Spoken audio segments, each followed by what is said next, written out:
You. Yeah. Strap this.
Ladies and gentlemen, the session will start shortly.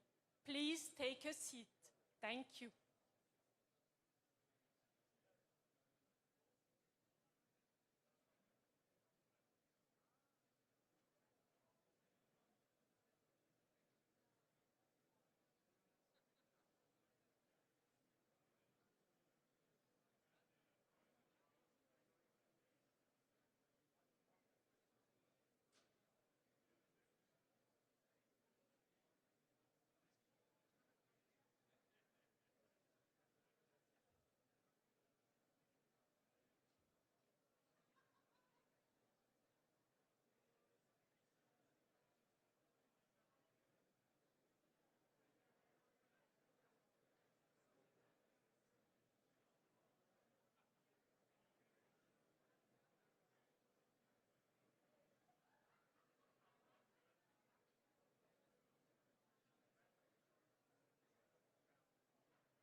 afternoon, everybody, and welcome. I guess we don't have enough seats today. Wow. In the last quarter century, a sitting president of the United States has come to Davos only twice. Both times it was Donald Trump. So when I asked to serve in this new role that I have, he was one of the first leaders I called and invited to return. I first met the president about 25 years ago, but I worked most closely with him during the early months of COVID. This was March 2020. Markets were under extreme stress. Some economists were warning we could be headed towards a second Great Depression. What stood out to me during the extraordinary period was a president's willingness to bring together people from governments, from business, across institutions, across perspectives, to think differently, and importantly, to act decisively. That instinct to act, especially in pivotal moments, is one reason I think he values the World Economic Forum.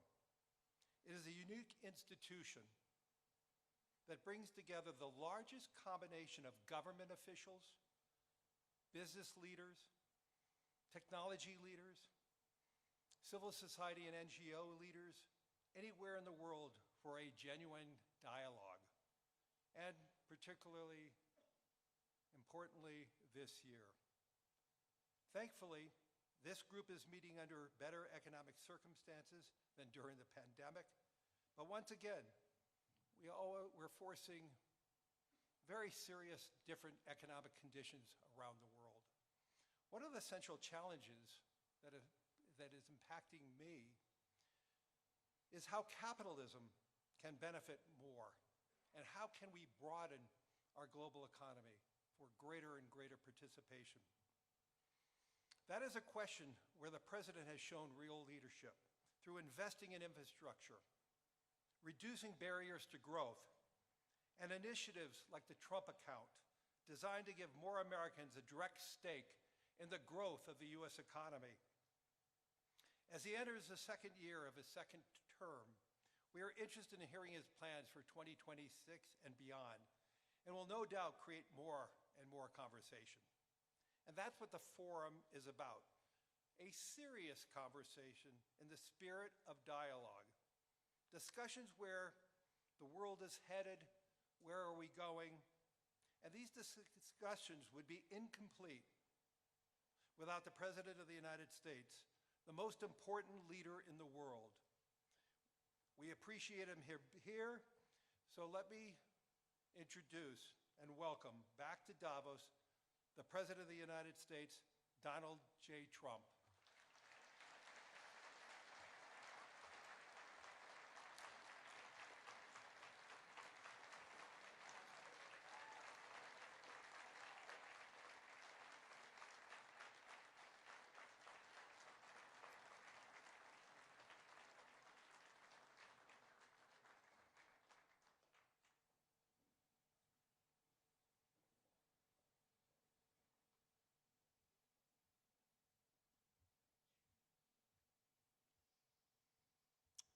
Well, thank you very much, Larry. It's great to be back in beautiful Davos, Switzerland, and to address so many respected business leaders, so many friends, few enemies, and all of the distinguished guests. It's a who's who, I will say that. I've come to this year's World Economic Forum with truly phenomenal news from America. Yesterday marked the one-year anniversary of my inauguration, and today, after 12 months back in the White House, our economy is... Incomes are rising.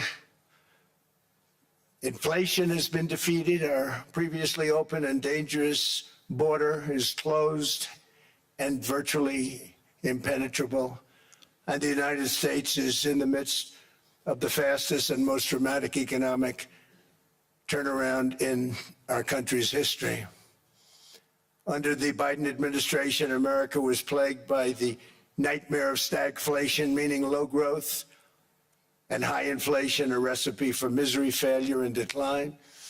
But now, after just 1 year of my policies, we're witnessing the exact opposite. Virtually no inflation and extraordinarily high economic growth. Growth like I believe you'll see very shortly our country has never seen before, perhaps no country has ever seen before. Over the past 3 months, core inflation has been just 1.6%. Meanwhile, fourth quarter growth is projected to be 5.4%, far greater than anybody other than myself and a few others had predicted.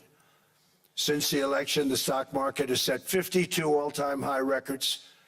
So that's in 1 year, 52 records, adding $9 trillion in value to retirement accounts, 401ks, and people's savings.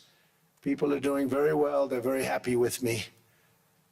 Since my inauguration, we've lifted more than 1.2 million people off of food stamps, and after 4 years in which Biden secured less than $1 trillion of new investment in our country. Think of that, 1 trillion, substantially less than that. In 4 years, we've secured commitments for a record-breaking $18 trillion, and we think when the final numbers come out, they'll be closer to $20 trillion of investment. That's never been done by any country at any time, not even close. Just over 1 year ago, under the radical left Democrats, we were a dead country. Now we are the hottest country anywhere in the world. In fact, the United States economy is on pace to grow at double the rate that was projected by the IMF just last April.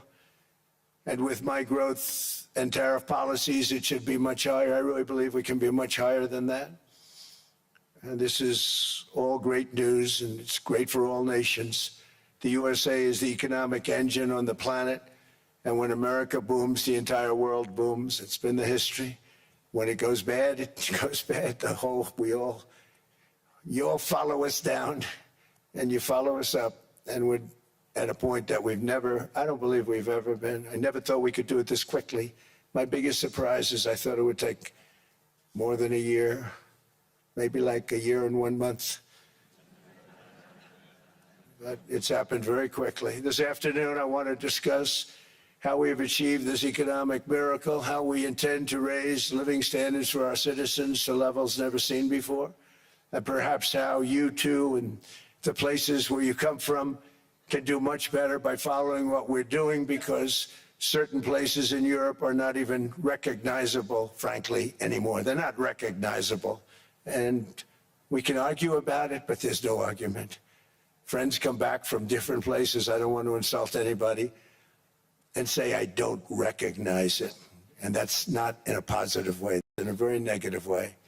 And I love Europe, and I want to see Europe go good, but it's not heading in the right direction. In recent decades, it became conventional wisdom in Washington and European capitals that the only way to grow a modern Western economy was through ever-increasing government spending, unchecked mass migration, and endless foreign imports.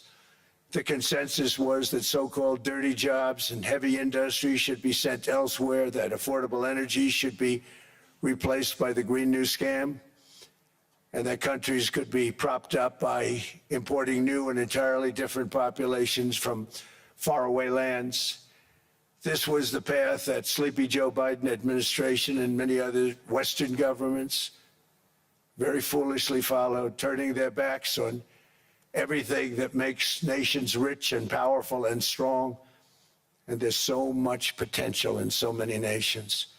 The result was record budget and trade deficits and a growing sovereign deficit driven by the largest wave of mass migration in human history.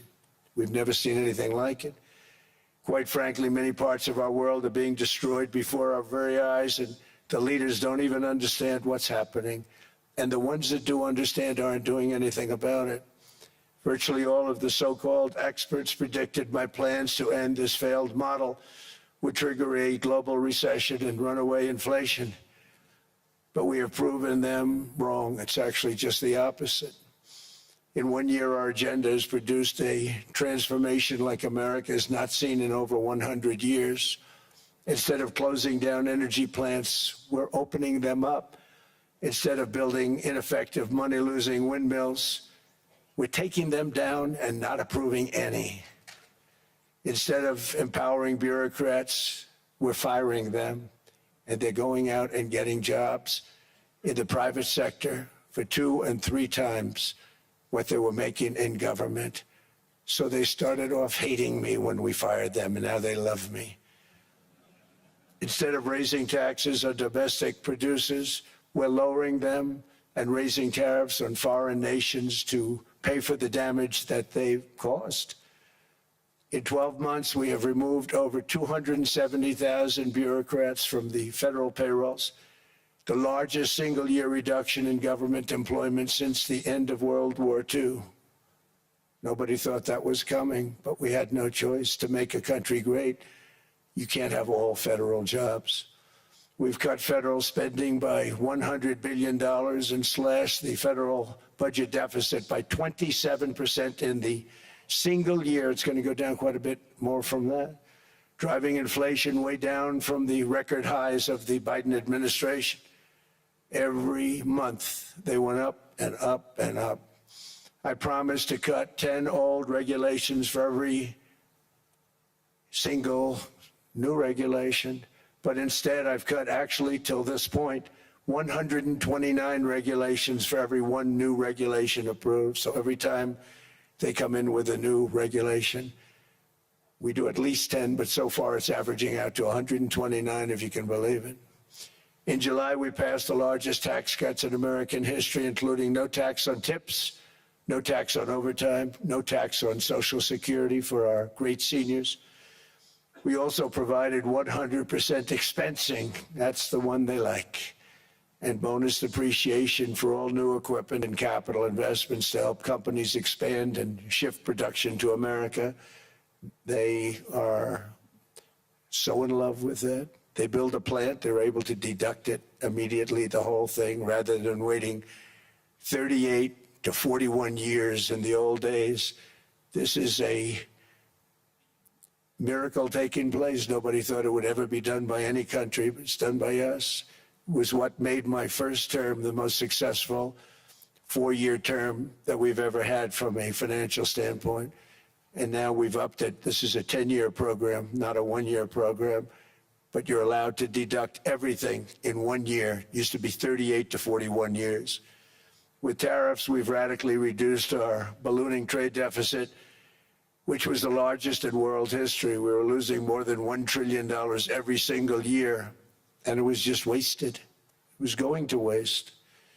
But in 1 year, I slashed our monthly trade deficit by a staggering 77%, and all of this with no inflation, something everyone said could not be done. There were a couple of brilliant people that actually thought I was doing the right thing. I thought I was doing the right thing.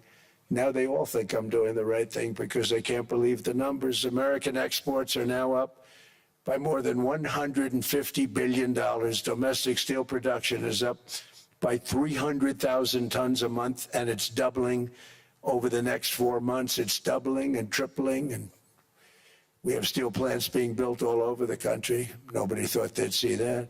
Factory construction is up by 41%, and that number is really going to skyrocket right now because that's during a process that they're putting in to get their approvals, and we've given very, very quick, fast approvals. In the process, we've made historic trade deals with partners covering 40% of all U.S. trade. Some of the greatest companies and countries in the world. We have countries as our partner, too. The European nations, Japan, South Korea. They're our partners. They've gone into massive deals with us, especially on oil and gas. And these agreements raise growth and cause stock markets to boom, not only in the U.S., but virtually every country that came to make a deal, because, as you've learned, when the United States goes up, you follow. It's really become a staple. In America, I've stopped the nation-wrecking energy policies that drive up prices while sending jobs and factories to the world's worst polluters. They are indeed polluters. Under Sleepy Joe Biden, new domestic oil and gas leases fell by 95%. Think of that. And they wonder, why was gasoline going up so fast? The gasoline actually topped $5 a gallon, and some places $7 a gallon, and more than 100 major power plants were violently shut down by incompetent people that had no idea what the hell they were doing. Under my leadership, U.S. natural gas production is at an all-time high by far. U.S. oil production is up by 730,000 barrels a day, and last week we picked up 50 million barrels from Venezuela alone. Venezuela has been an amazing place for so many years, but then they went bad with their policies. 20 years ago, it was a great country, and now it's got problems, but we're helping them. And those 50 million barrels, we're going to be splitting up with them, and they'll be making more money than they've made in a long time. Venezuela is going to do fantastically well. We appreciate all of the cooperation we've been giving. We've been giving great cooperation. Once the attack ended, and they said, let's make a deal. More people should do that. But Venezuela is going to make more money in the next 6 months than they've made in the last 20 years. Every major oil company is coming in with us. It's amazing. It's a beautiful thing to see. The leadership of the country has been very good. They've been very, very smart. The price of gasoline is now below $2.50 a gallon in many states, $2.30 a gallon in most states. Then we'll soon be averaging less than $2 a gallon. In many places, it's already down even lower, $1.95 a gallon.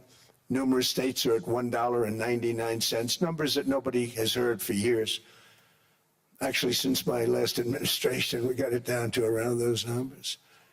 I've signed an order directing and approval of many new nuclear reactors. We're going heavy into nuclear. I was not a big fan because I didn't like the risk, the danger, but they have the progress they've made with nuclear is unbelievable, and the safety progress they've made is incredible. We're very much into the world of nuclear energy, and we can have it now at good prices and very, very safe. And we're leading the world in AI by a lot. We're leading China by a lot. I think President Xi respects what we've done, in part because I've allowed these big companies building these massive buildings to build their own electric capacity. They're building their own power plants, which when added up is more than any country anywhere in the world is doing. I read recently an article in the Wall Street Journal that China's creating so much energy, and they are. I got to hand it to them. But we're creating as much or more, and we're letting them do that. I'm very proud of it. It was my idea. I said, you can't create this much energy. We needed more than double the energy currently in the country just to take care of the AI plants. And I said, we can't do that. We have an old grid system.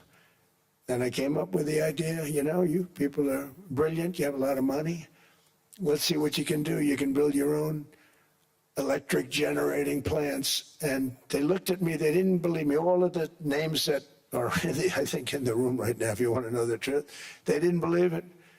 And I said, no, you can. They came back 2 weeks and they didn't have the plant. They said, we thought you were kidding. I said, no, not only am I not kidding, you're going to have your approvals within 2 weeks. I always say nuclear will take 3 weeks. But most aren't going that. They're going oil and gas. They're even going coal in some cases. Because of my landslide election victory, the United States avoided the catastrophic energy collapse which befell every European nation that pursued the Green New Scam, perhaps the greatest hoax in history. The Green New Scam, windmills all over the place, destroy your land. Destroy your land. Every time that goes around, you lose $1,000. You're supposed to make money with energy, not lose money. Here in Europe, we've seen the fate that the radical left tried to impose on America. They tried very hard. Germany now generates 22% less electricity than it did in 2017. And it's not the current chancellor's fault. He's solving the problem. He's going to do a great job. But what they did before he got there, I guess that's why he got there. And electricity prices are 64% higher. The United Kingdom produces just 1/3 of the total energy from all sources that it did in 1999. Think of that, 1/3. And they're sitting on top of the North Sea, one of the greatest reserves anywhere in the world, but they don't use it. And that's one reason why their energy has reached catastrophically low levels with equally high prices. High prices, very low levels. Think of that, 1/3.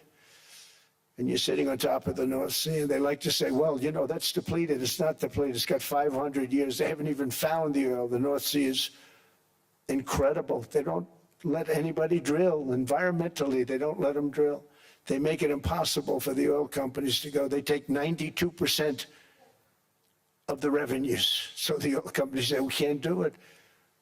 They came to see me. Is there anything you can do? I want Europe to do great. I want UK to do great. They're sitting on one of the greatest energy sources in the world, and they don't use it.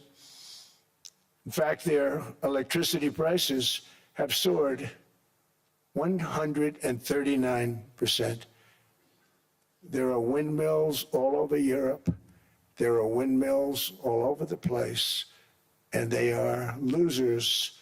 One thing I've noticed is that the more windmills a country has, the more money that country loses, and the worse that country is doing.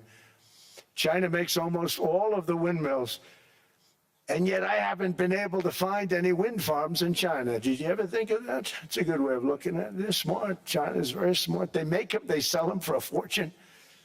They sell them to the stupid people that buy them, but they don't use them themselves. They put up a couple of big wind farms, but they don't use them. They just put them up to show people what they could look like. They don't spin. They don't do anything. They use a thing called coal, mostly. But China goes with the coal. They go with oil and gas. They're starting to look at nuclear a little bit, and they're doing just fine. They make a fortune selling the windmills, though, and I think really that's one that they wouldn't be surprised if it stopped. They are shocked that it continues to go. They're very friendly with me. They're shocked that people continue to buy those damn things. They killed the birds. They ruin your landscapes. Other than that, I think they're fabulous, by the way. Stupid people buy them.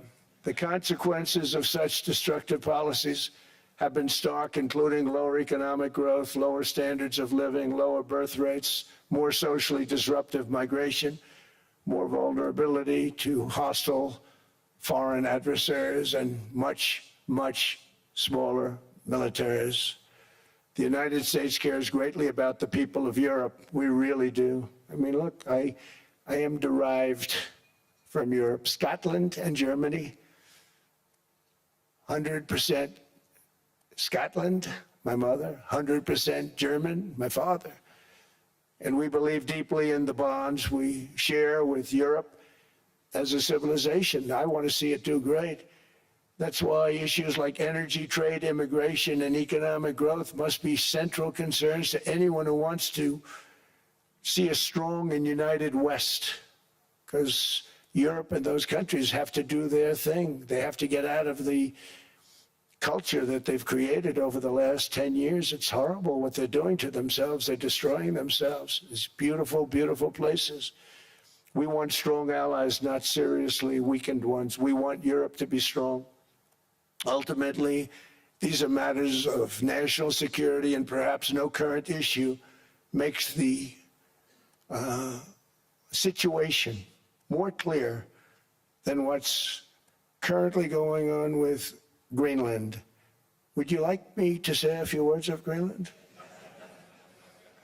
I was going to leave it out of the speech, but I think I would have been reviewed very negatively. I have tremendous respect for both the people of Greenland and the people of Denmark, tremendous respect. But every NATO ally has an obligation to be able to defend their own territory, And the fact is, no nation or group of nations is in any position to be able to secure Greenland other than the United States. We're a great power, much greater than people even understand. I think they found that out 2 weeks ago in Venezuela. We saw this in World War II, when Denmark fell to Germany after just 6 hours of fighting and was totally unable to defend either itself or Greenland. So the United States was then compelled, we did it, we felt an obligation to do it, to send our own forces to hold the Greenland territory. And hold it we did, at great cost and expense. They didn't have a chance of getting on it, and they tried. Denmark knows that. We literally set up bases on Greenland for Denmark. We fought for Denmark. We weren't fighting for anyone else. We were fighting to save it for Denmark. Big, beautiful piece of ice. It's hard to call it land. It's a big piece of ice. But we saved Greenland and successfully prevented our enemies from gaining a foothold in our hemisphere. So we did it for ourselves also. And then after the war, which we won it big. Without us, right now you'd all be speaking German and a little Japanese, perhaps. After the war, we gave Greenland back to Denmark. How stupid were we to do that? But we did it. But we gave it back. But how ungrateful are they now? So now our country and the world face much greater risks than it did ever before because of missiles, because of nuclear, because of weapons of warfare that I can't even talk about. 2 weeks ago, they saw weapons that nobody ever heard of. They weren't able to fire one shot at us. They said, what happened? Everything was discombobulated. They said, we've got them in our sights. Press the trigger, and nothing happened. No anti-aircraft missiles went up. There was one that went up about 30 feet and crashed down right next to the people that sent it. They said, what the hell is going on? Those defensive systems were made by Russia and by China. So they're going to go back to the drawing boards, I guess. Greenland is a vast, almost entirely uninhabited and undeveloped territory. It's sitting undefended in a key strategic location between the United States, Russia, and China. That's exactly where it is, right smack in the middle. Wasn't important nearly when we gave it back. You know, when we gave it back, it wasn't the same as it is now. It's not important for any other reason, you know, everyone talks about the minerals. There's so many places. There's no rare earth, no such thing as rare earth. There's rare processing, but there's so much rare earth. And this, to get to this rare earth, you got to go through hundreds of feet of ice. That's not the reason we need it. We need it for strategic national security and international security. This enormous unsecured island is actually part of North America on the northern frontier of the Western Hemisphere. That's our territory. It is therefore a core national security interest of the United States of America. And in fact, it's been our policy for hundreds of years to prevent outside threats from entering our hemisphere, and we've done it very successfully. We've never been stronger than we are now. That's why American presidents have sought to purchase Greenland for nearly 2 centuries. You know, for 2 centuries they've been trying to do it. They should have kept it after World War II, but they had a different president. That's all right. People think differently. Much more necessary now than it was at that time, however. In 2019, Denmark said that they would spend over $200 million to strengthen Greenland's defenses. But as you know, they spent less than 1% of that amount. 1%, there's no sign of Denmark there. And I say that with great respect for Denmark, whose people I love, whose leaders are very good. It's the United States alone that can protect this giant mass of land, this giant piece of ice, develop it and improve it and make it so that it's good for Europe and safe for Europe and good for us.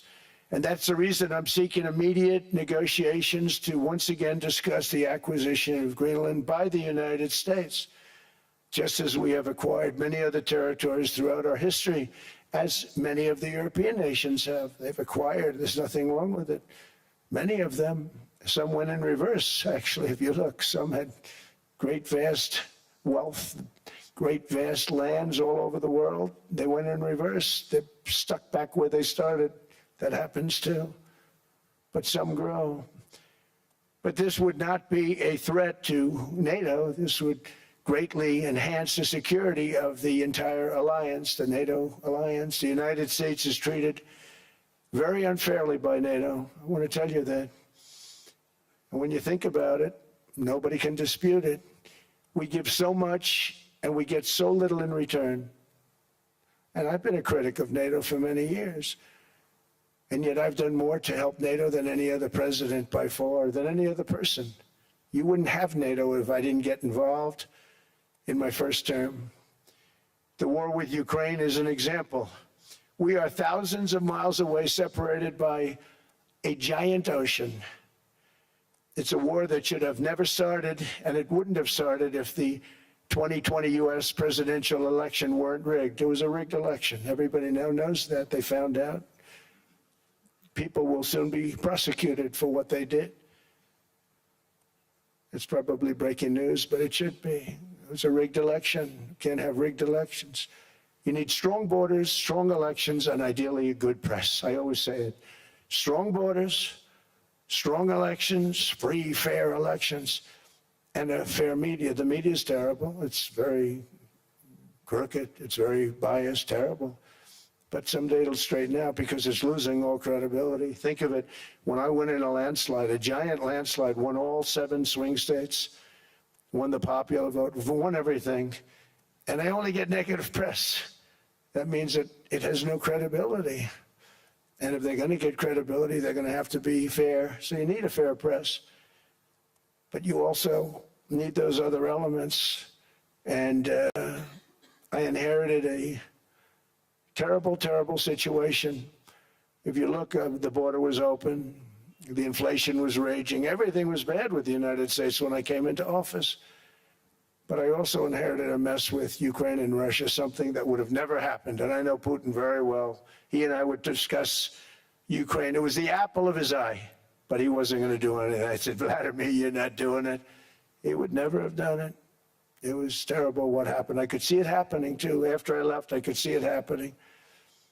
Biden had given Ukraine and NATO $350 billion, a staggering sum, $350 billion. I came in, and just like the southern border, just like inflation, just like our economy, I said, wow, this place is in trouble, meaning our country. All of these things were out of control. But the border was out of control. We fixed it with the strongest border anywhere in the world. And I've now been working on this war for 1 year, during which time I settled 8 other wars. India, Pakistan, I settled other wars that were, Vladimir Putin called me, Armenia, Azerbaijan. He said, I can't believe you settled that one. They were going on for 35 years. I settled it in 1 day. And President Putin called me. He said, you know, I can't believe I worked on that war for 10 years trying to settle it. I couldn't do it. I said, do me a favor, focus on settling your war. Don't worry about that one. What does the United States get out of all of this work, all of this money, other than death, destruction, and massive amounts of cash going to people who don't appreciate what we do? They don't appreciate what we do. I'm talking about NATO, I'm talking about Europe. They have to work on Ukraine. We don't. The United States is very far away. We have a big, beautiful ocean separating us. We have nothing to do with it. Until I came along, NATO was only supposed to pay 2% of GDP. But they weren't paying. Most of the countries weren't paying anything. The United States was paying for virtually 100% of NATO. And I got that stopped. I said, that's not fair. But then more importantly, I got NATO to pay 5%, and now they were paying, and now they are paying. So something nobody said was possible. They said we will never go up higher than 2%. But they went to 5%, and now they're paying the 5. They didn't pay the 2, and now they're paying the 5. And they're stronger for it, and they have an excellent, by the way, Secretary General, who's possibly in the room. Mark, are you here? Yes, he's here. Hello, Mark. We never asked for anything, and we never got anything. We probably won't get anything unless I decide to use excessive strength and force where we would be, frankly, unstoppable. But I won't do that. Okay? Now everyone's saying, oh, good. That's probably the biggest statement I made, because people thought I would use force. I don't have to use force. I don't want to use force. I won't use force. All the United States is asking for is a place called Greenland, where we already had it as a trustee, but respectfully returned it back to Denmark not long ago after we defeated the Germans, the Japanese, the Italians, and others in World War II. We gave it back to them. We were a powerful force then, but we are a much more powerful force now. After I rebuilt the military in my first term and continue to do so today, we have a budget of $1.5 trillion. We're bringing back battleships. The battleship is 100 times more powerful than the great battleships you saw in World War II, those great, big, gorgeous ships, the Missouri, the Iowa, the Alabama. Because I thought maybe we could take them out of mothballs. They said, no, sir, these ships are 100, think of that, 100 times more powerful than those big, magnificent pieces of art that you saw so many times ago, that you still see on television. You say, wow, what a force. 100 times, each ship 100 times more powerful than the big battleships of the past. So that was the end of the mothball story. So what we have gotten out of NATO is nothing except to protect Europe from the Soviet Union and now Russia. I mean, we've helped them for so many years. We've never gotten anything, except we pay for NATO. And we paid for many years until I came along. We paid for, in my opinion, 100% of NATO because they weren't paying their bills. And all we're asking for is to get Greenland, including right title and ownership, because you need the ownership to defend it. You can't defend it on a lease. Number one, legally it's not defensible that way, totally. And number two, psychologically, who the hell wants to defend a license agreement or a lease, which is a large piece of ice in the middle of the ocean where if there is a war, much of the action will take place on that piece of ice. Think of it. Those missiles would be flying right over the center of that piece of ice. All we want from Denmark for national and international security and to keep our very energetic and dangerous potential enemies at bay is this land on which we're going to build the greatest golden dome ever built. We're building a golden dome that's going to, just by its very nature, going to be defending Canada. Canada gets a lot of freebies from us, by the way. They should be grateful also, but they're not. I watched your Prime Minister yesterday. He wasn't so grateful. But they should be grateful to us. Canada lives because of the United States. Remember that, Mark, the next time you make your statements.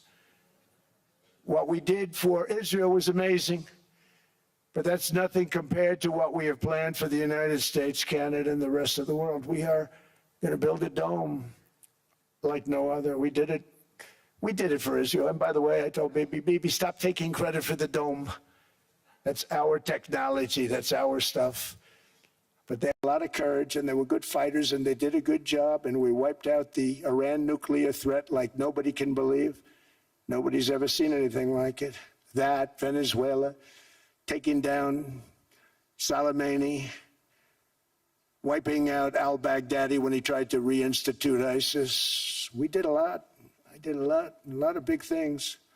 all perfectly executed. Everyone was perfectly executed. Somebody told me that, a military expert told me, sir, everything you've done has been perfectly executed. I said, I know. So other presidents have spent, whether foolishly or not, trillions and trillions of dollars on NATO and gotten absolutely nothing in return. We've never asked for anything. It's always a one-way street. Now they want us to help them with Ukraine. And let me say, we're going to. I'm really helping, not even them.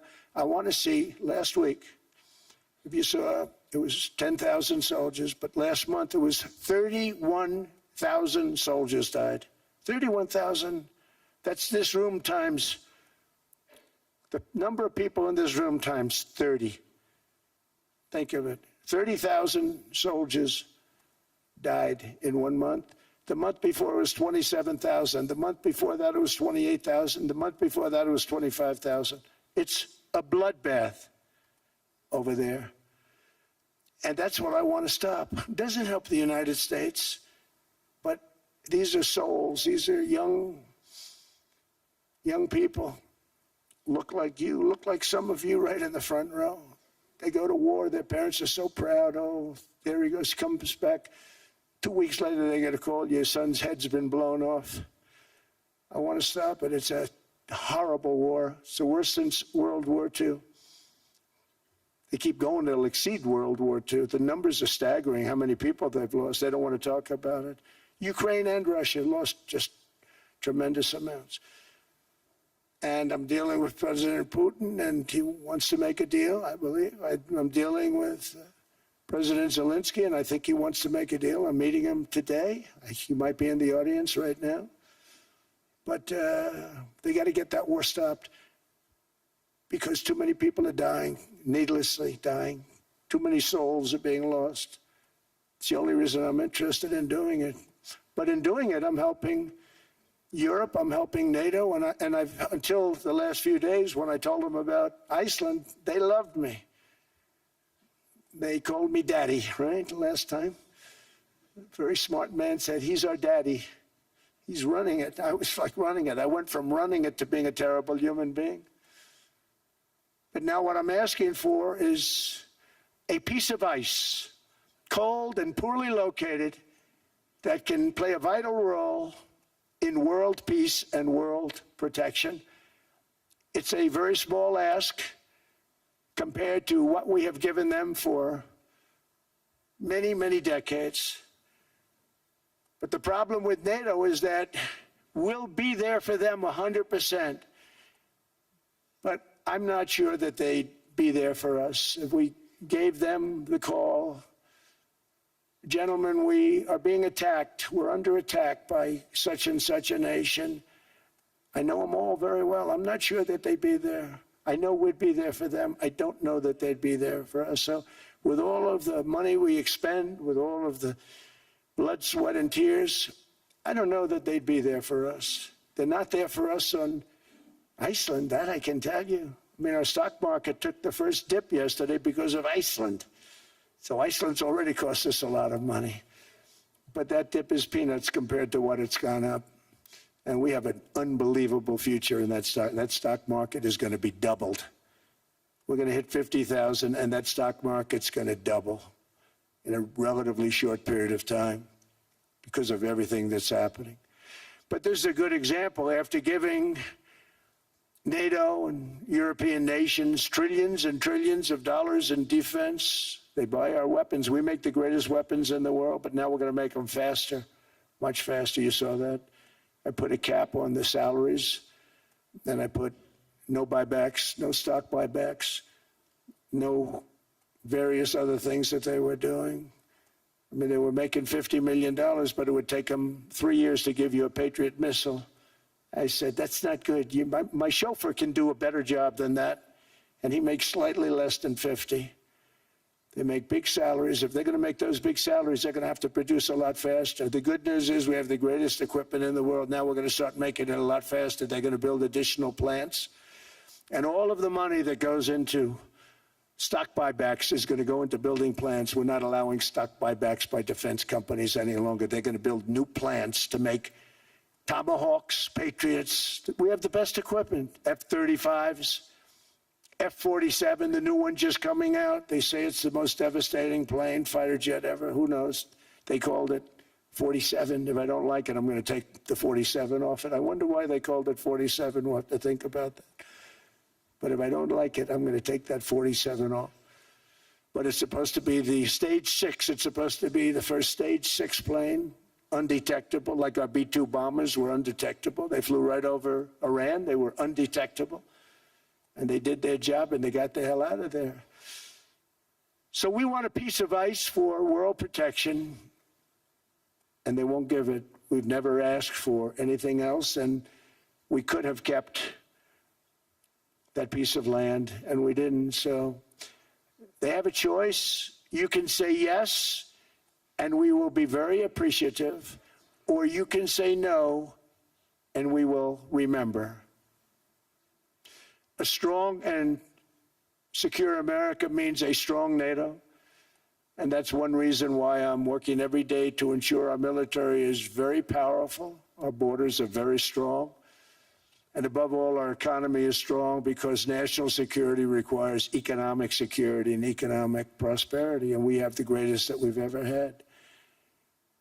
Biden and his allies destroyed our economy and gave us perhaps the worst inflation in American history. They say 48 years, I say forever, but I think 48 years is the equivalent to forever. Whether it's 48 years or ever, it's terrible, costing the typical family $33,000. What they did to this country should never, ever be forgotten. It's early, but he has to be rated as the worst president we've ever had by far. The auto pen did much of the damage. The auto pen, he was the auto pen president, because I don't believe a sane president would have ever signed the kind of things that he signed. But now grocery prices, energy prices, airfares, mortgage rates, rent, and car payments are all coming down, and they're coming down fast. We inherited a mess, but we've done a hell of a job in 12 months. Under my most favored nation policy for drug prices, the cost of prescription drugs is coming down by up to 90%, depending on the way you calculate. You could also say 5, 6, 7, 800%. There are two ways of figuring that. But we have a favored nations policy that every president wanted, no president was able to get. I got it, and other nations approved it. And I had to use tariffs in order to get it because they said, no way. In other words, a pill that costs 10% in London costs $130. Think it costs $10 in London, costs $130 in New York or in Los Angeles. And I'd say, boy, that's bad. Friends of mine would say, you know, we go to London, you can buy the stuff for nothing. We go all over the world, we could buy it for nothing. Because basically America was subsidizing every nation in the world because presidents allowed them to get away with it. It became very tough. So when I called up Emmanuel Macron, I watched him yesterday with those beautiful sunglasses. What the hell happened? But I watched him sort of be tough. But he was at $10 for a pill. And I said, Emmanuel, and I have all the big pharmaceutical companies are in total agreement. It wasn't easy, by the way. They're tough, smart. They've been getting away with the scam for a long time. But they gave it up. But they said, you'll never get the countries to approve it. I said, why is that? Because they won't. They always said, we're not paying any more. Get the rest for the United States. So over the years, they stayed the same. We just went up, up, up. And I mean, we would pay 13, 14, 15 times more than certain countries would. So I said, no, they'll approve it 100%. Sir, you'll never get them to approve it. I said, I guarantee you. But I actually started with Emmanuel, who probably is in the room too. And I like him. I actually like him. Hard to believe, isn't it? And I said, Emmanuel, you're going to have to lift the price of that pill to $20, maybe $30. Think of that. That means it's a doubling of prescription drugs. Might be a tripling, might be a quadrupling. It's not easy. No, no, no, Donald, I will not do that. I said, yes, you will, 100%. He said, no, no, no. You're asking me to double. I said, Emmanuel, you've been taking advantage of the United States for 30 years with prescription drugs. You really should do it, and you will do it. I have no doubt. In fact, I am 100% sure you're going to. No, no, no, I will not do it. Because he has to, in all fairness to him, he has to double or triple. Because the world being a bigger place than the United States, it's not that you meet in the middle. You just have to go up some, and we come down a lot. They go up a little, we come down a lot.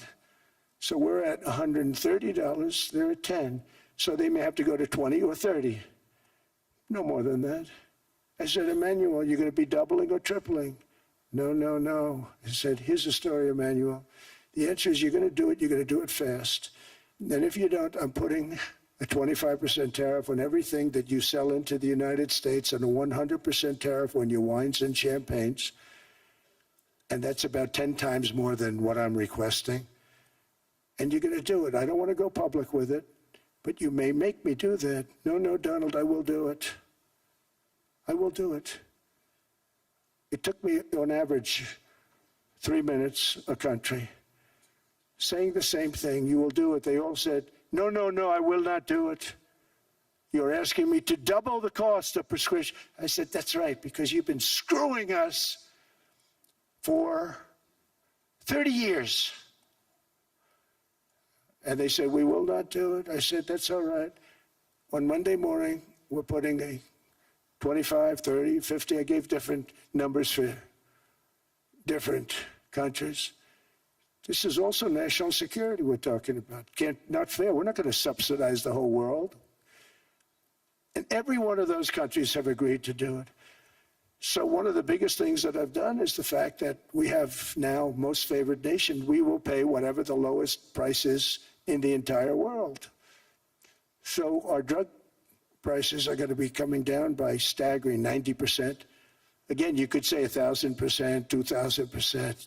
Depends on the way you want to figure it, but we'll go with the way the fake news likes it better because it sounds, can you imagine a 90% reduction sounds much worse.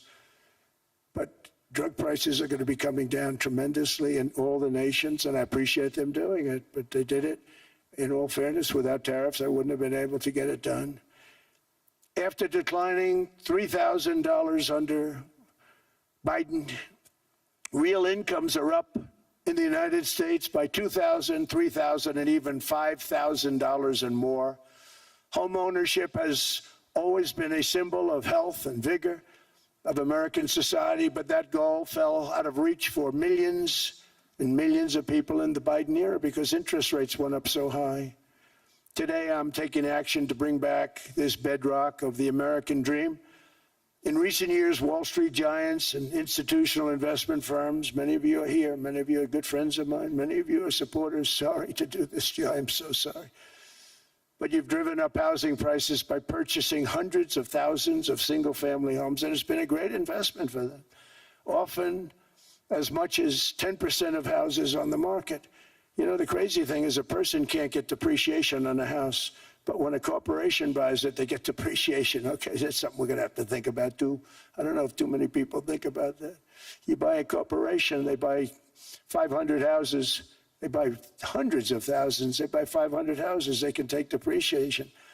A person sweats and works and buys one house, they can't. But homes are built for people, not for corporations, and America will not become a nation of renters. We're not going to do that. That's why I have signed an executive order banning large institutional investors from buying single-family homes. It's just not fair to the public. They're not able to buy a house. And I'm calling on Congress to pass that ban into permanent law, and I think they will. One of the biggest barriers to saving for a down payment has been surging credit card debt. The profit margin for credit card companies now exceeds 50%, one of the biggest. And they charge Americans interest rates of 28%, 30%, 31%, 32%. Whatever happened to usury? So to help our citizens recover from the Biden disaster, all caused by this horrible president, just horrible president, I'm asking Congress to cap credit card interest rates at 10% for 1 year. And this will help millions of Americans save for a home. They have no idea they're paying 28%. They go out there a little late in their payment and they end up losing their house. It's terrible. To unleash innovation in savings and financing, I'm also working to ensure America remains the crypto capital of the world. And to that end, last year I signed the landmark Genius Act into law. Now Congress is working very hard on crypto market structure legislation, Bitcoin, all of them, which I hope to sign very soon, unlocking new pathways for Americans to reach financial freedom. And I did it for two reasons. Number one, I thought it was politically good, and it was. I got tremendous political support. But more importantly, China wanted that market too. It's just like they want the AI. And we've got that market, I think, pretty well locked up. If I didn't do it, Biden was totally against it until before the election, when they realized that, there were millions of people voting against him over crypto. And all of a sudden, they loved it very much, but it was too late. They blew it. But it is politically popular, but it's much more importantly, we have to make it so that China doesn't get the hold of it. And once they have that hold, we're not going to be able to get it back. So I'm honored to have done it. Finally, I've instructed government-backed institutions to purchase up to $200 billion in mortgage bonds to bring down interest rates. And I'll be announcing a new Fed chairman in the not-too-distant future. I think he'll do a very good job. So they gave away some of it. He did give that away. So we have something, got something, but somebody that's very respected. They're all respected. They're all great. Everyone that I interviewed is great. Everyone could do, I think, a fantastic job. Problem is they change once they get the job. They do. They're saying everything I want to hear, and then they get the job. They're locked in for 6 years. They get the job, and all of a sudden, let's raise rates a little bit. I call them, sir, we'd rather not talk about this. It's amazing how people change once they have the job. But it's too bad. Sort of disloyalty, but they got to do what they think is right. We have a terrible chairman right now, Jerome, too late Powell. He's always too late. And he's very late with interest rates, except before the election. He was just fine for the other side. So we're going to have somebody that's great, and we hope he does the right job.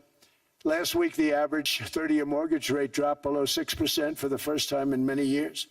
Another major factor in driving up housing costs was the mass invasion of our borders. And I have to say one thing about housing, because nobody ever says this. I am very protective of people that already own a house, of which we have millions and millions and millions. And because we have had such a good run, the house values have gone up tremendously. And these people have become wealthy.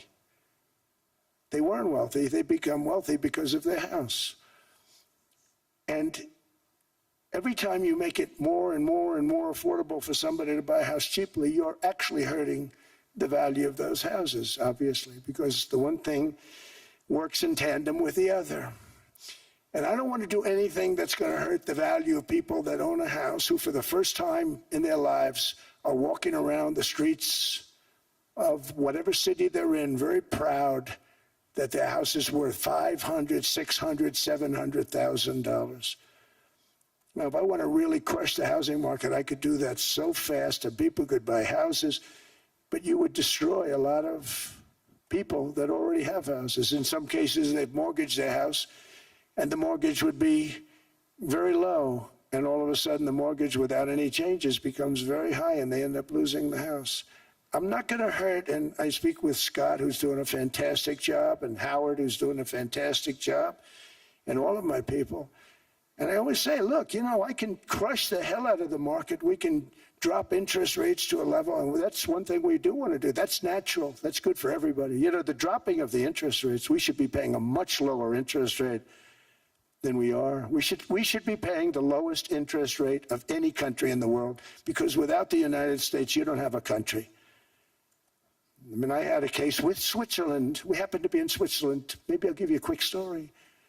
But they were paying nothing. They make beautiful watches, great watches, Rolex, all of them. They were paying nothing to the United States when they sent their product in. And we had a $41 billion deficit.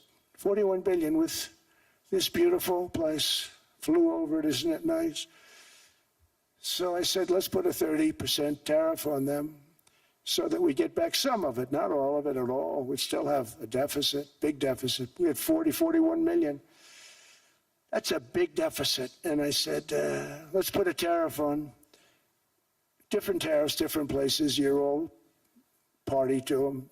In some cases, victims to them. But in the end, it's a fair thing. And most of you realize that. But we put a 30% tariff on Switzerland, and all hell broke loose. They were calling, I mean, like you wouldn't believe. And I know so many people from Switzerland, incredible place, incredible, brilliant place. But I then realized that they're only good because of us. And there's so many other examples. I mean, us, probably other places, but a majority of the money they make is because of us, because we never charged them anything. So they come in, they sell their watches, no tariffs, no nothing. They walk away, they make $41 billion on just us. So I said, no, we can't do that. So I'm going to bring it up. I still would have a deficit pretty substantial, but I brought it up to 30%. And I guess Prime Minister, I don't think President, I think Prime Minister called a woman, and she was very repetitive.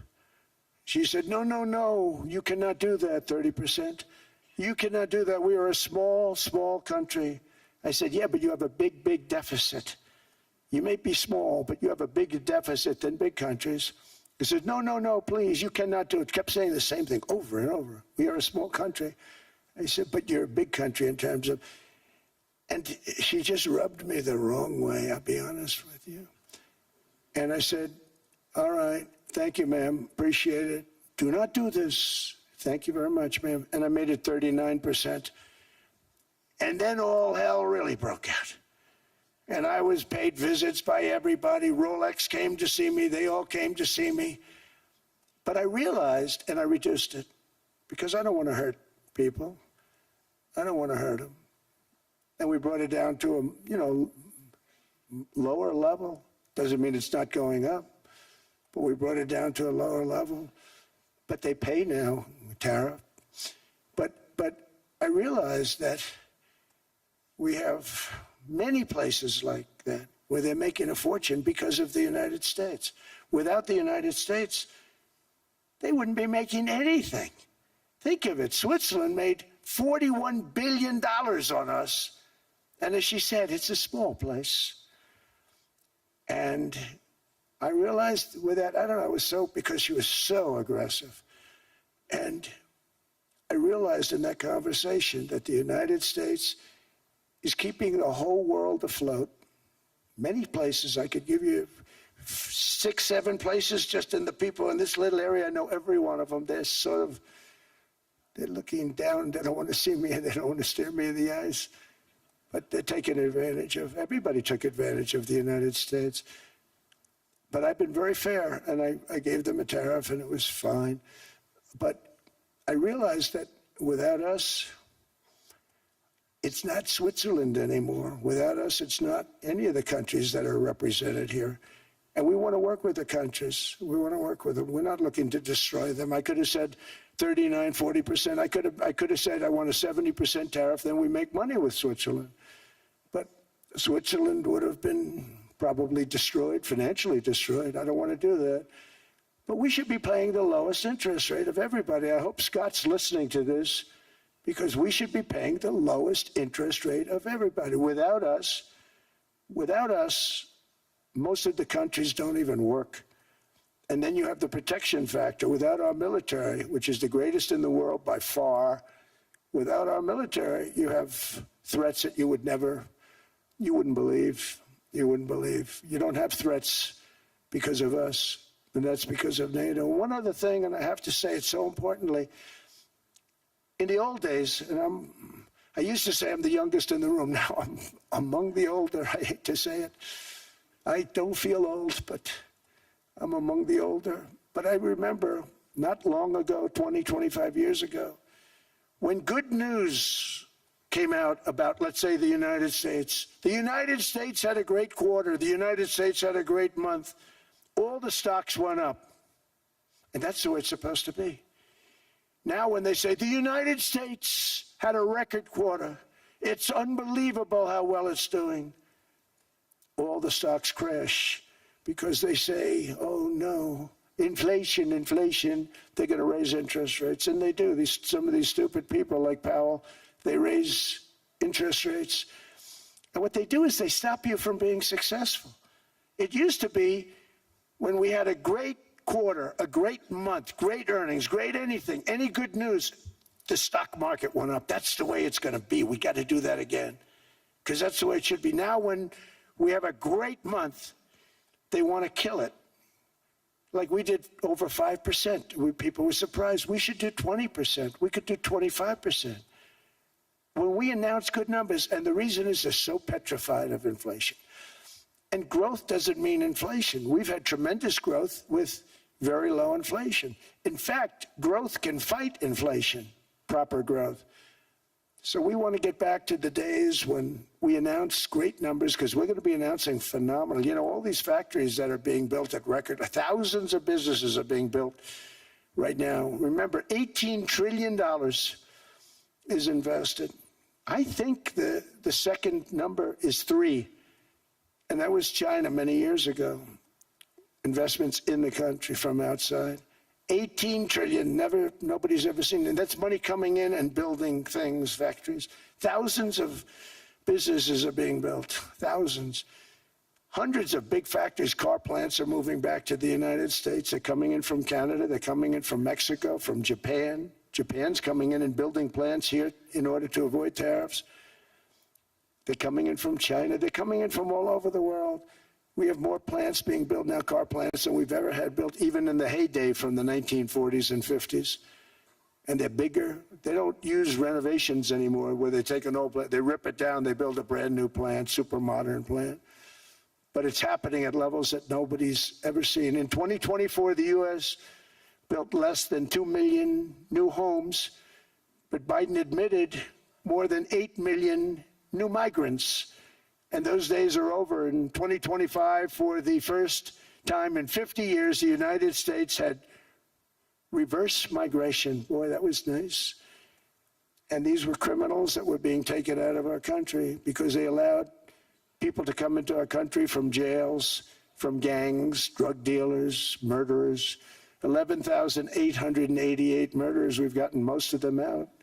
And then ICE gets beat up by stupid people from leadership in Minnesota. We actually are helping Minnesota so much, but they don't appreciate it. Most places do. You know, Washington, D.C. is the safest place now in the United States. It was a very dangerous place to walk, and now you can walk with your wife, your kids, right through the middle of the city. Right now, Washington, D.C. is as safe as it gets. It was one of the most unsafe. I had to admit, we sent in the military, the National Guard.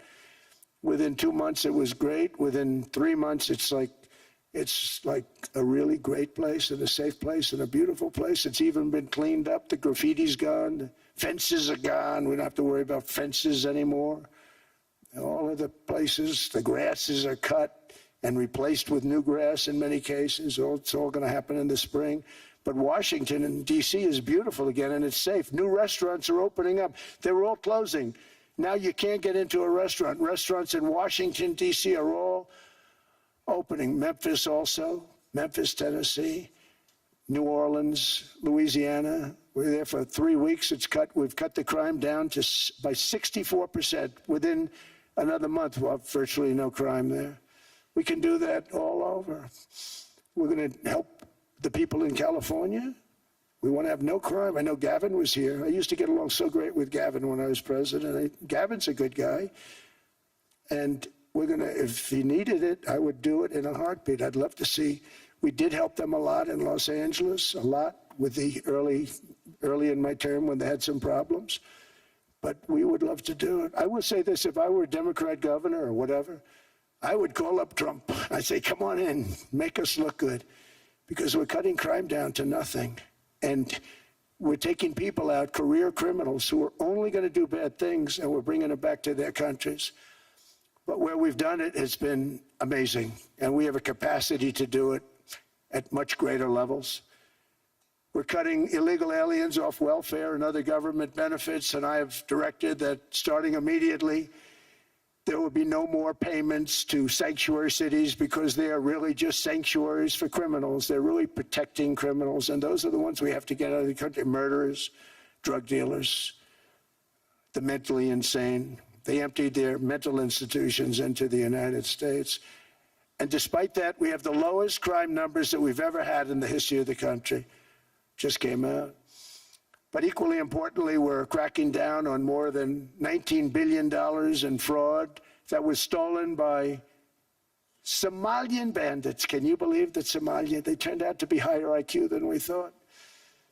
I always say these are low IQ people. How did they go into Minnesota and steal all that money? And we have, they're pirates, they're good pirates, right? But we shoot them out of the water just like we shoot the drug boats out. They're not pirating too many boats lately, do you notice? When they go out into those boats, they want to take over $1.5 billion tanker loaded up with oil, and they say, we're going to blow up your boat. They have powerful weapons. You hit the side of the boat, you blow the whole thing up. The insurance companies are petrified, so they say, just give them the boat, we'll give them money instead. And I don't do that. We blow them right the hell out of the water. We see them going out, we blow them out of the water. We don't have any pirates so much anymore. If we do, they won't be there long. We've cut down with the hitting of the boats that are loaded up with drugs, including submarines. Can you believe they actually buy small, they call them mini subs, very fast. They're meant for drugs. We've knocked out 2 of them. The Democrats say they were fishing. You have ruined somebody's fishing weekend, I would say. A submarine is not a fishing boat. You don't fish. But we've knocked down drugs by water, the oceans, the sea, by 97.2%. Think of that. And I actually say, who the hell are the 3%? Because I would not want to be piloting one of those boats. We knocked them down, and now we're going to start on land. We're going to knock it all out. The land is the easy part. What we did on sea is incredible, and that's our great military. The situation in Minnesota reminds us that the West cannot mass import foreign cultures which have failed to ever build a successful society of their own. I mean, we're taking people from Somalia, and Somalia is a failed, it's not a nation. Got no government, got no police, got no military, got no nothing. And then we have this fake congressperson who they just reported is worth $30 million. You believe this?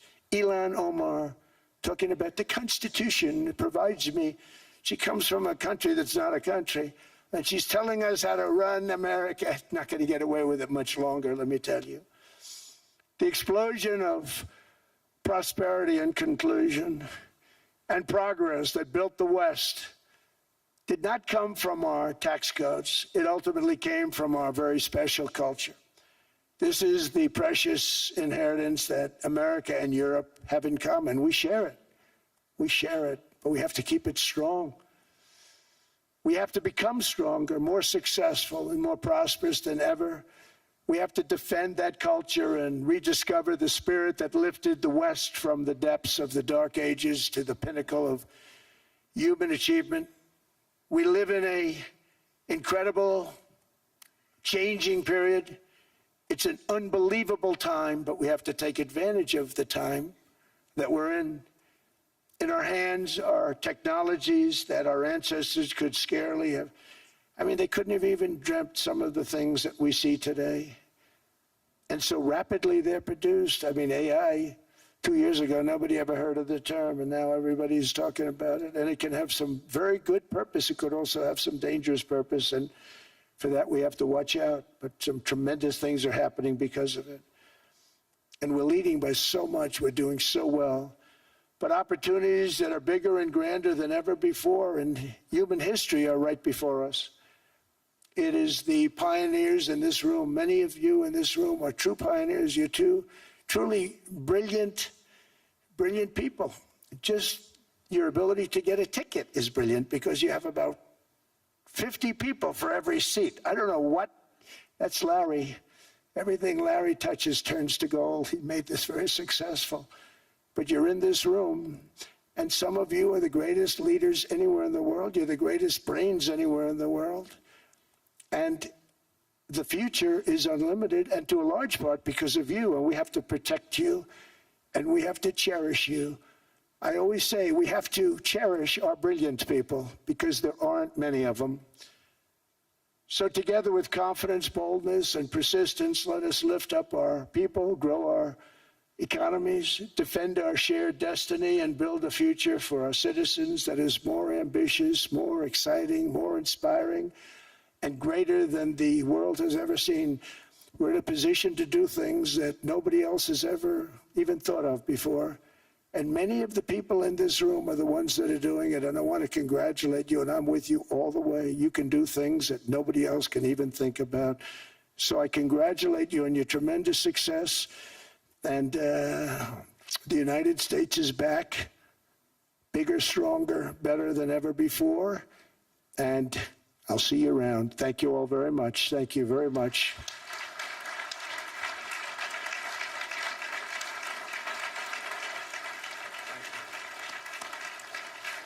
Thank you.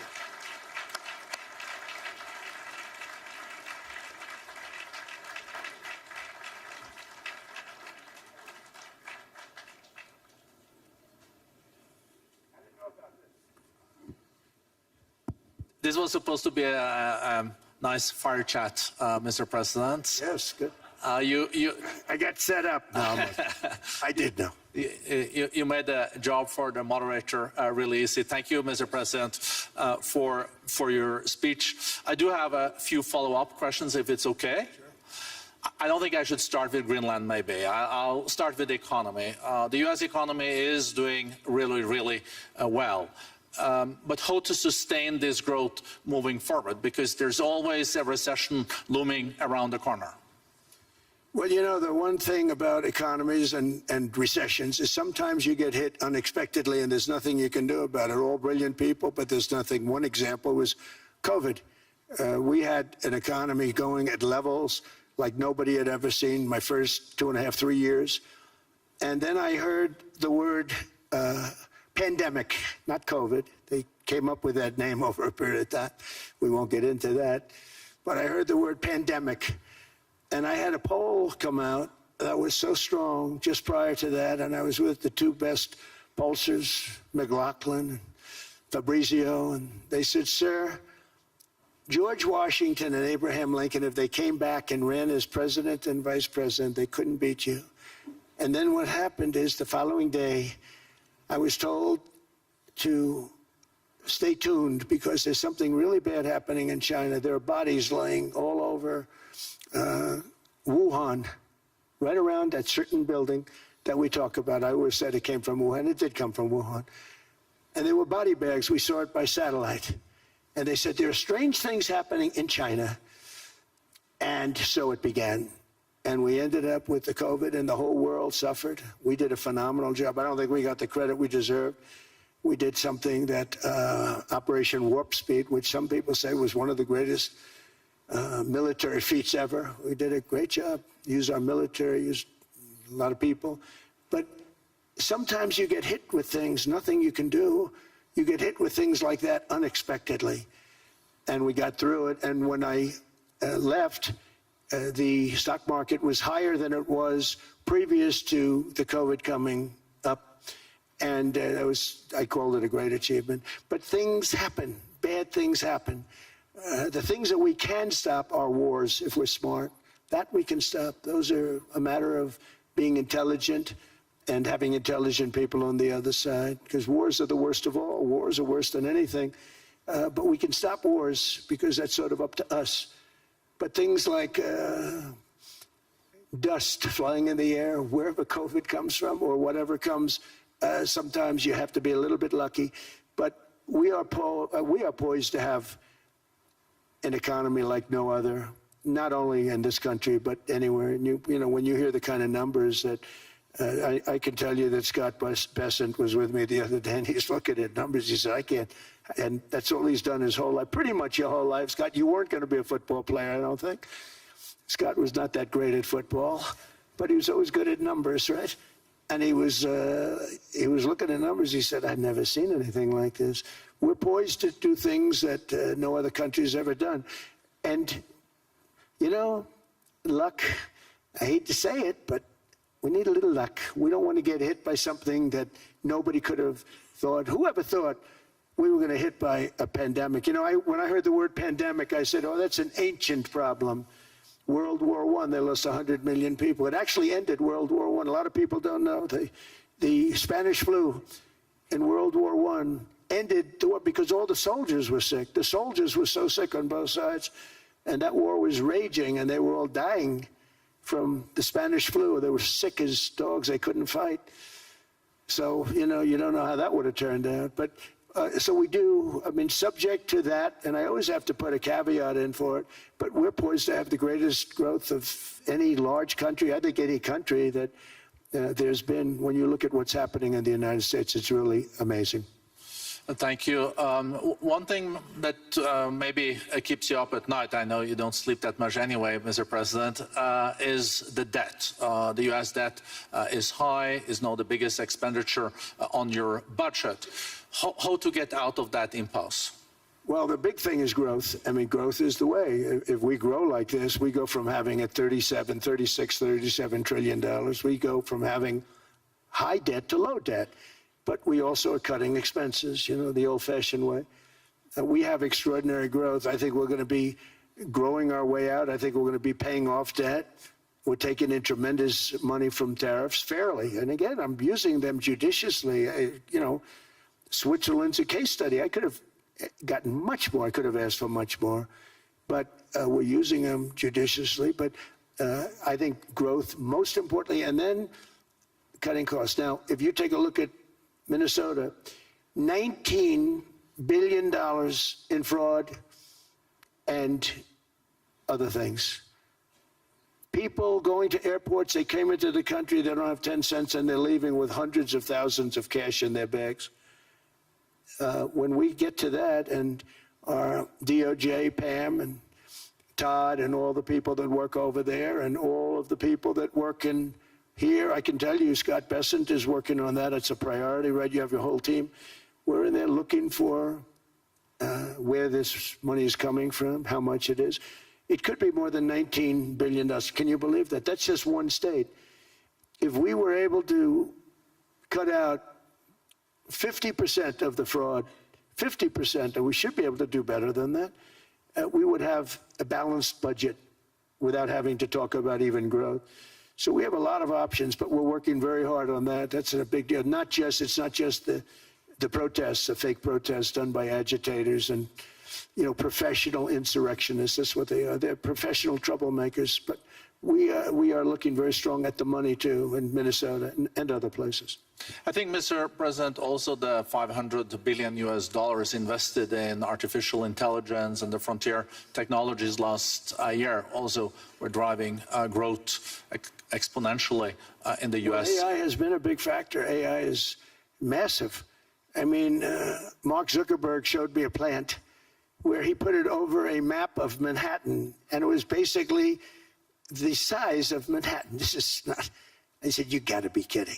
It's a plant that was miles long, miles wide, very high. I don't think it was high like the Empire State Building, but it was high. And it literally covered most of the island of Manhattan. That's called a big plant. And, you know, when I heard they're going to spend $50 billion building it, I said, you know, if you spend $50 million, you can build a nice little shopping center. If you spend $500 million, you can build a good shopping center. But how do you spend $50 billion? When I looked at this thing, I said, you think you'll be able to do it for that? It's amazing when, you know, some of the plants that I see, and I see them all. And again, so big is we're letting them build their own electric generation. This way we have no problem. And otherwise they'd be complaining. There'd be nobody able to be, you know, we have an old grid system. And not only that, they're going to sell at a very cheap price the excess electricity that they create back into our grid. So that'll solve some problems for certain states that don't have enough electricity. We also know that on the AI, there is fierce competition between the U.S. as the largest economy in the world 27% of the global GDP and 5% of the global population, not doing that badly, and China. And we know that that competition is very tough on AI. I know you're heading to a state visit to China in April. How do you see the US-China relationship moving forward? Are you able to combine this tough competition with also collaboration? So I've always had a very good relationship with President Xi and with President Putin. Talk about, the larger powers. But I've always had a very good relationship with President Xi of China. He's an incredible man. What he's done is amazing. He's highly respected by everybody.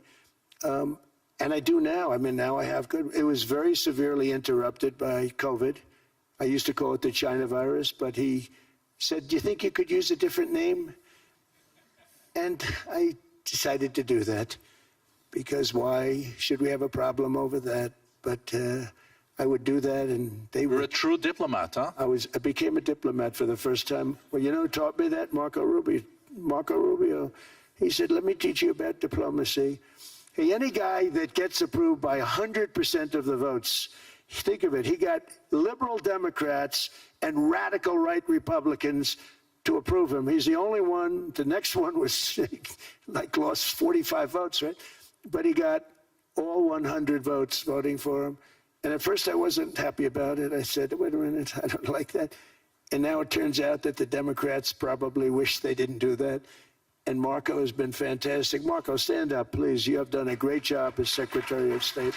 He's going to go down as the best Secretary of State. And Scott, and we have Susie, who's the first female Chief of Staff, and she's the best Chief of Staff, too.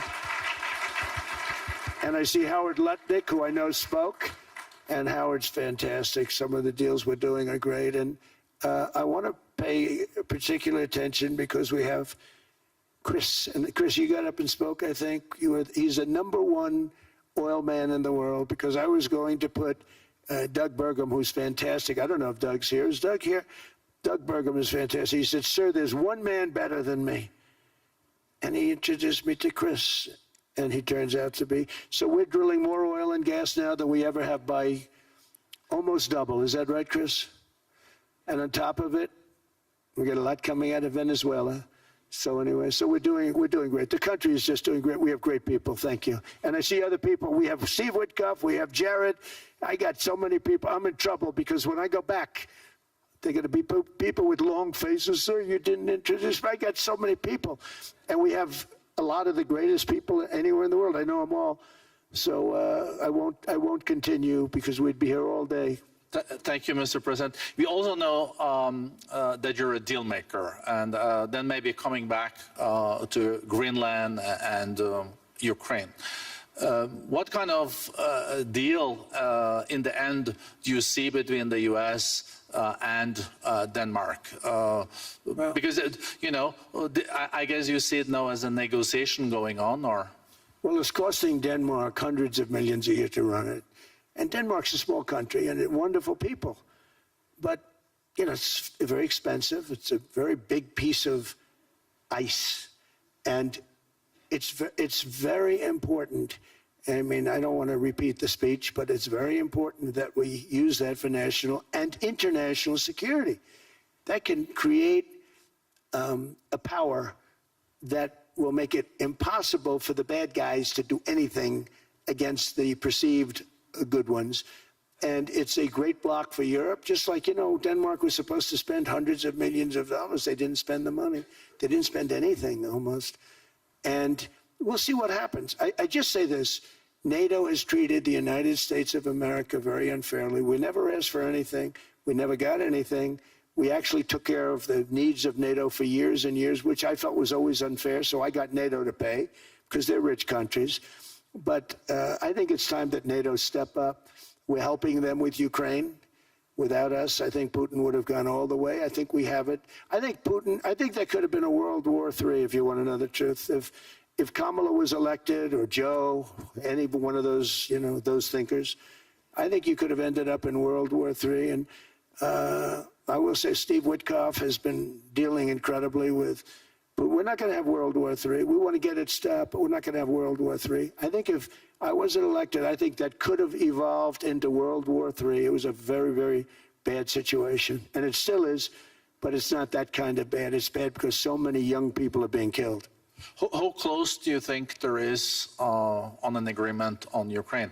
I had the pleasure of speaking with Steve Witkoff and Jared Kushner yesterday. I know they're working hard on it. I know that they're also traveling now. Do you see this very close or still? Well, I hate to say it. I thought that was going to be so. I settled 8 wars plus.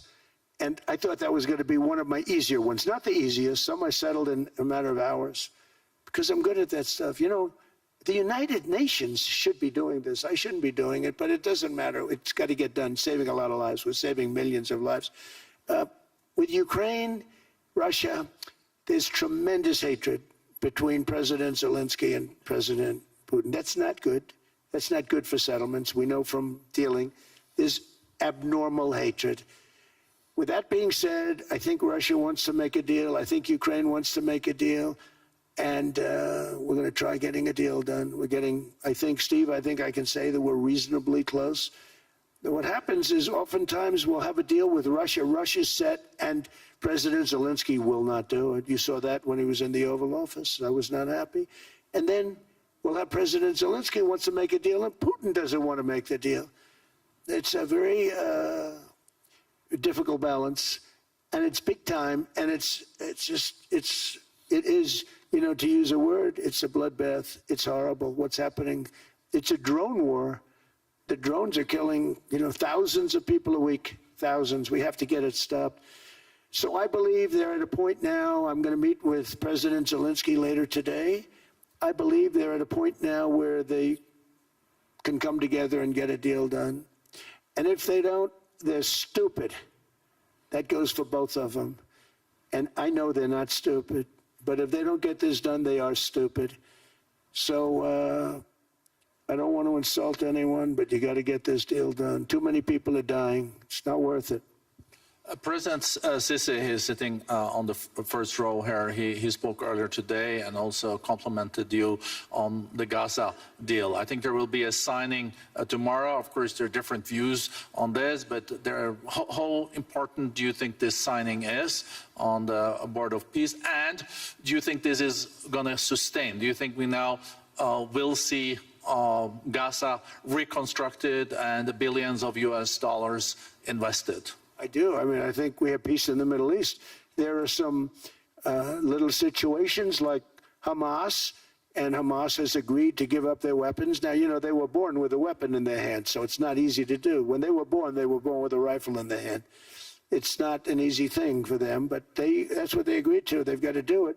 And we're going to know, Jared, over the next 2 or 3 days, certainly over the next 3 weeks, whether or not they're going to do it. If they don't do it, they'll be blown away very quickly. They'll be blown away. You know, we have 59 countries that are part of that whole peace deal.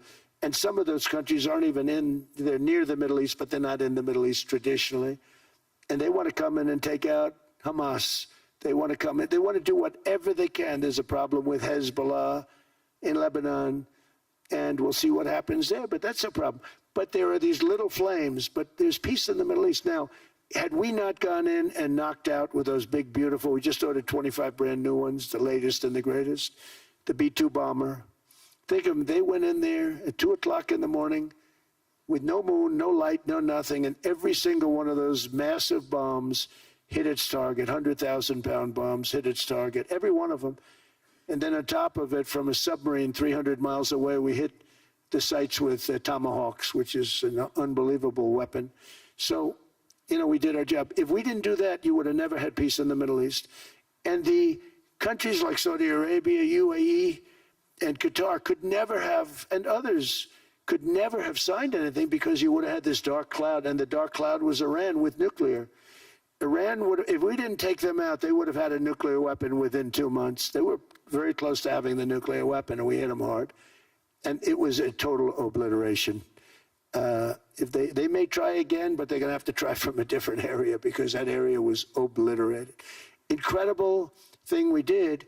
And because we did that, we were able to make peace. If we didn't do that, I would say, Jared and Steve, if we didn't do that, there was no chance of making peace because the countries I just named and other countries could have never signed off. They were afraid.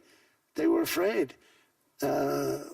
We had a bully. The bully was Iran, the bully of the Middle East. They used to call it for years. They were the bully of the Middle East. They're not the bully of the Middle East anymore. Mr. President, I know you even had to change plane last night, so I guess you didn't have much sleep, but I think you're...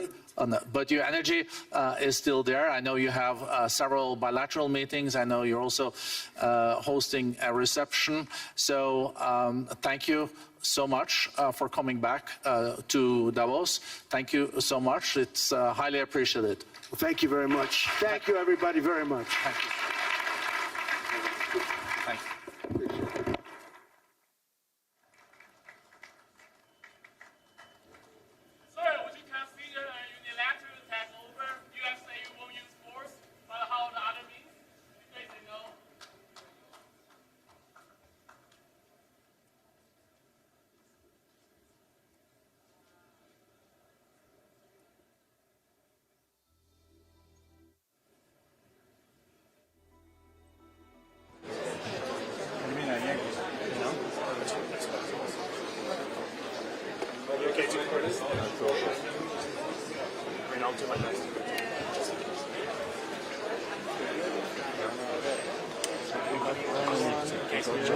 Back starts to I want to have a stool or something. So, now he's going to go another way. Is there a way I want to focus on you? I don't want to be on the toilet. Okay, perfect. We need to send home. Mind if I go around here? Oh, come around this way. I don't want to tread on you. Take one step back. Yeah, you can. Take one step back. I won't send you away. That's a deal.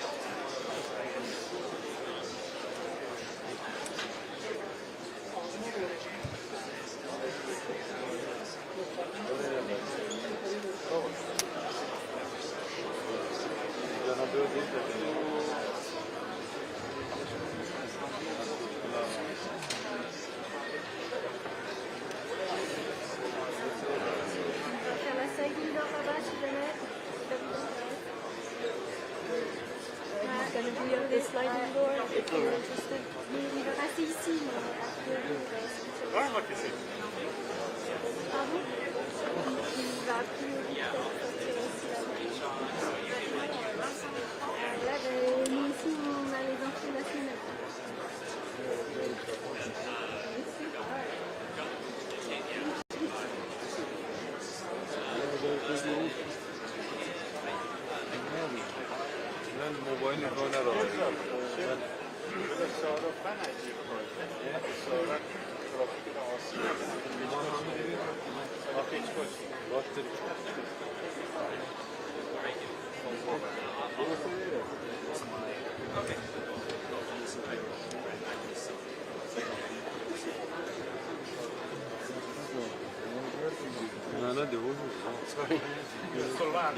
Sorry.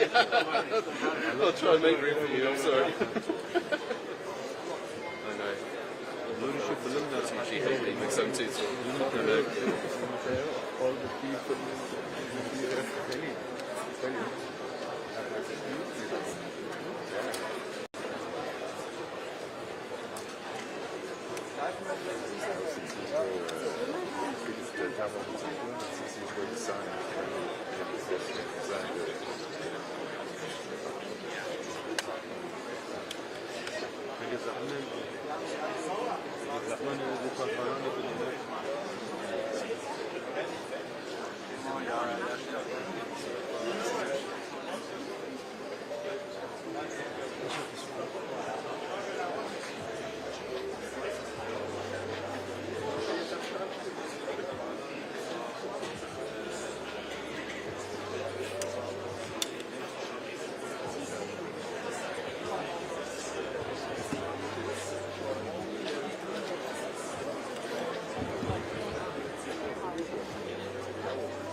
Mr.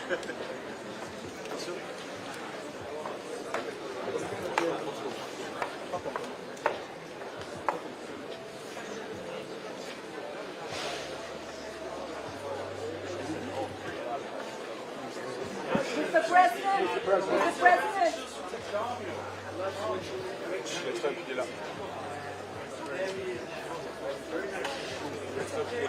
Stand back. Stand back, please. Stand back.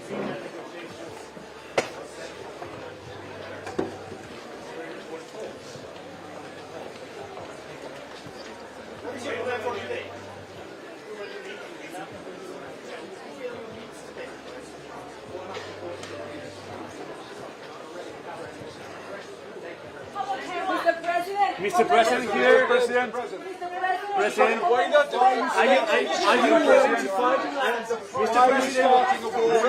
Mr. President. A NATO mission in Greenland. National and international defense. Without it, you really can't have great international defense. So it's very important. Are you willing to fight against European? Mr. President, why are you disrespecting Britain? It's very important. I mean, you heard what happened. On Venezuela. Mr. President, are you going to fight Greenland? Absolutely. Are you satisfied with the job Chelsea Rodriguez is doing in Venezuela, Mr. President? Yes, she's done a very good job. We have a very good relationship, and Venezuela is working out really well. We're going to be making a lot of money for Venezuela, and they'll be able to take care of their people. And she's doing a very good job. Why are you disrespecting? Are you willing to fight Greenland? Are you willing Macron's to fight proposal, against a European NATO mission in army Greenland. for Greenland? I made that very clear. Why are you disrespecting the President in We Europe, have a sir? great relationship with NATO, but NATO has to step up. You're very disrespectful of Europe and the UK, sir. Why? No, I'm not, but they have to change their ways, or they're going to Why? A trade deal with allies makes no sense. sir. between immigration and energy. If they don't change, bad things will happen to them. Mr. President, what's your plan on Africa? Mr. President, what's your plan on Africa? Why genocide in South Africa, and are you willing to engage with the South African government? Well, no, what's happening in South Africa is terrible. It's a terrible situation. What they're doing to people, a certain group of people, is unbelievable. You wouldn't think it could happen today. What would it make you believe that there is no white genocide, Mr. President, in South Africa? Well, we have seen the numbers, we've seen the records, and it is taking place. Mr. President, Mr. President, Macron's proposal, a NATO mission in Greenland.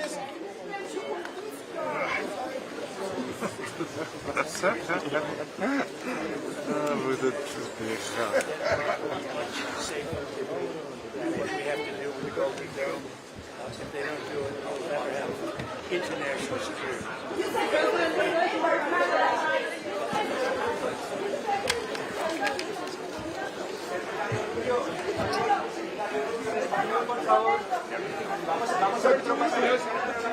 What's your plan on Africa?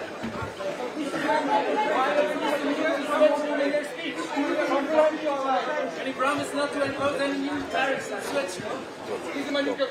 Thank you very much, everybody. Thank you very much. What do you promise? Emmanuel Macron's strategy. Tariffs and switch, Mr. President. Do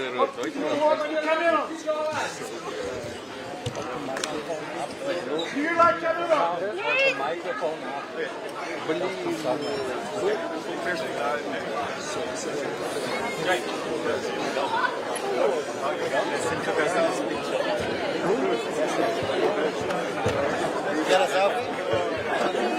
I'm the man. Never get trampled by all the media. We might as well go up that way. If they're relevant. I'm sure they will have. So, There's a few people around. There's a few, sorry. I'm a leading American tech entrepreneur. The rest of the world, a bit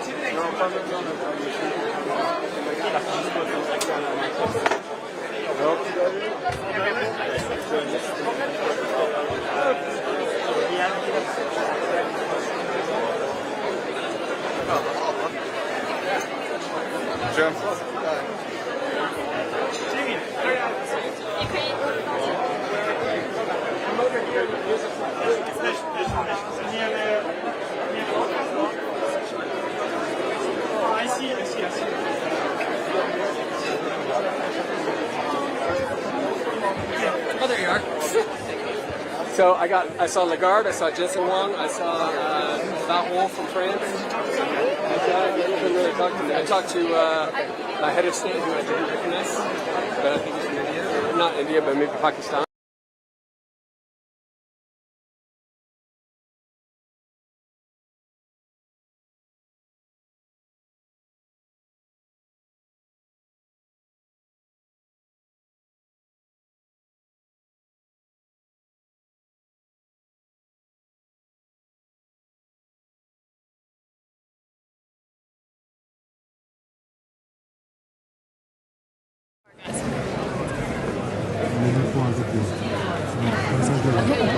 Just guys, we're gonna listen to you.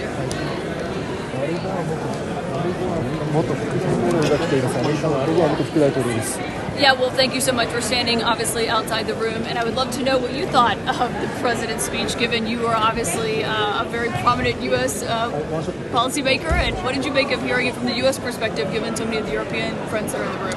Well, I think it was a classic Trump performance. I would hate to be the fact checker that had to go through that speech. But I think there was one element of the speech that I would interpret as a positive. I think perhaps because of the stock market's reaction yesterday, he appeared to back down from his previous threat to use military force to acquire Greenland. And if I'm interpreting that correctly, I think that's a good thing. It was, of course, crazy that he would do such a thing in the first place, but I think he backed down, and that's good. So you directly tie him making the clearest statement yet that the United States is not going to use military force to take Greenland. You think that's because of what happened in the stock market yesterday? Oh, I can only speculate. I don't know what's inside his mind. It would be quite something if I could see inside his mind, but many people have speculated that the bond market and the stock market really have a lot of influence on him. And when it goes down almost 900 points and people do interpret it as a sell America trade, that may well have been the reason he backed down. It may have also been that a lot of people who are close to him, who are more tethered to reality, convinced him that he had made a mistake. And can I get your take on what the president had to say about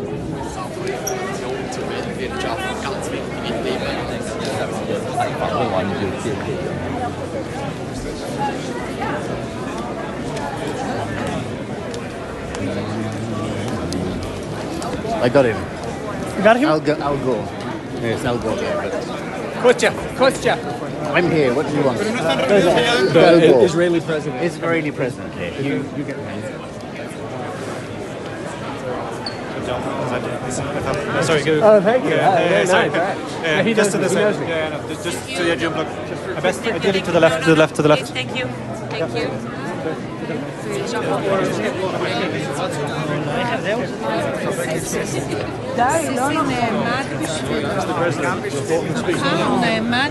What did you think of the speech, sir? Will you be joining the Board of Peace? Is President Trump a man of peace? Transizione energetica, quella che lui chiama la grande bufala. Das ist unglaublich, wie einfach mit falschen Zahlen. I want to go catch that.